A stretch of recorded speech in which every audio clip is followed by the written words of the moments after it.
Hi, I'm Katie Bickham, and I am going to talk to you today about my poem, Granny Wise Never Misses a Mardi Gras Feast. So I'll begin by reading the poem, and then I'll talk to you about it a little bit.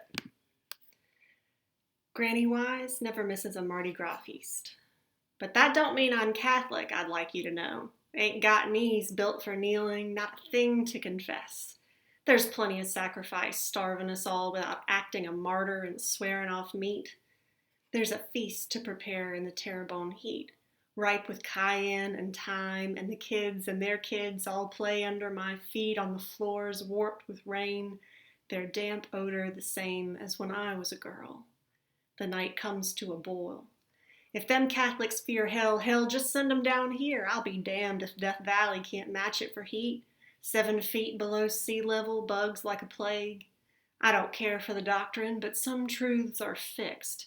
The bouquet of a place several hundred years old, where the recipe smells start to pickle the wood, where the hurricanes claw at the oaks in your bones.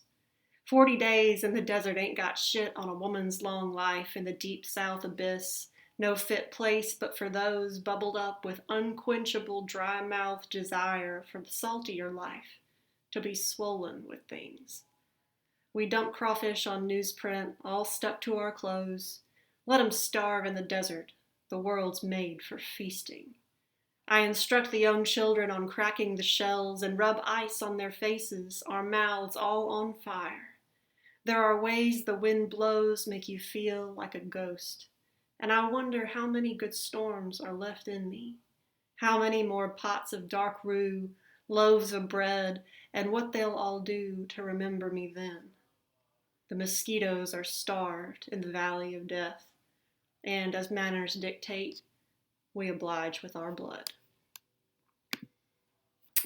Okay, so this actually was the first poem that I ever had published, and it happened in 2013, so that's 7 years ago. And so if you were to look up some of the poetry that I've published in the last year, it would sound really different because poets' voices definitely change, just like your favorite musician probably sounded really different on their first album or whatever. But this was a kind of a phase where I was really getting into writing what are called persona poems. And a persona poem is kind of like a dramatic monologue. It's where you're writing in the voice of a character. And so in this case, I've kind of made this composite or combination of all of my grandmothers into this semi-fictional character, Granny Wise. And I had a few different things that I was combining in terms of the symbolism in the poem. When we write poetry, we're often thinking about what's called an image set.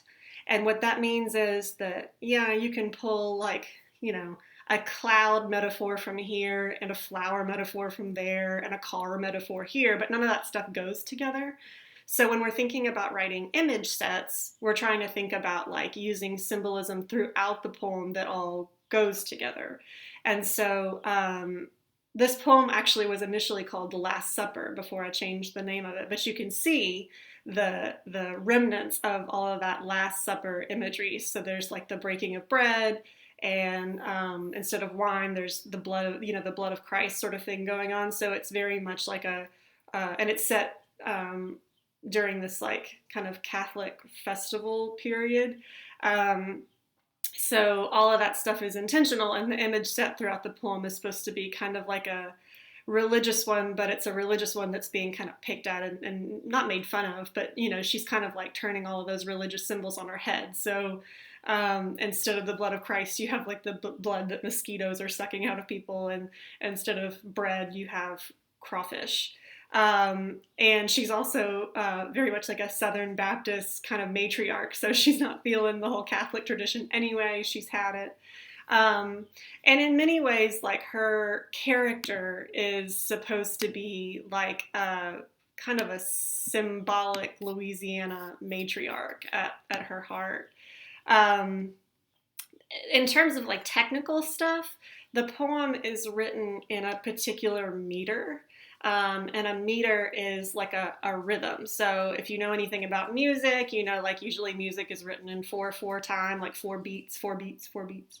Poetry has specific rhythm sets as well. And this is a pretty unusual rhythm or meter, and that rhythm is called um, anapestic, which means that the pattern of beats goes bum bum bum bum. So all the way through the poem, you can kind of read. It's like a waltz pattern. So Granny Wise never misses a Mardi Gras feast, and so you can kind of peg that hard beat every third syllable. And that's supposed to give the poem kind of a musical quality. Um, the poem doesn't rhyme, but you'll notice that if you're reading any rhyming poems in your classes, that all the rhyming poems do have a meter. And so, again, when I was first starting out writing poetry, I was really, really interested in poems that had meter and rhythm and rhyme. And I don't so much do that anymore, but I know how to. So I would love to welcome you. That if you have any questions about the poem that you would like to ask me, you can leave comments in the YouTube thread below. Um, and I'll be happy to answer those. And it was a pleasure reading for you, and I hope you enjoyed it. Thank you.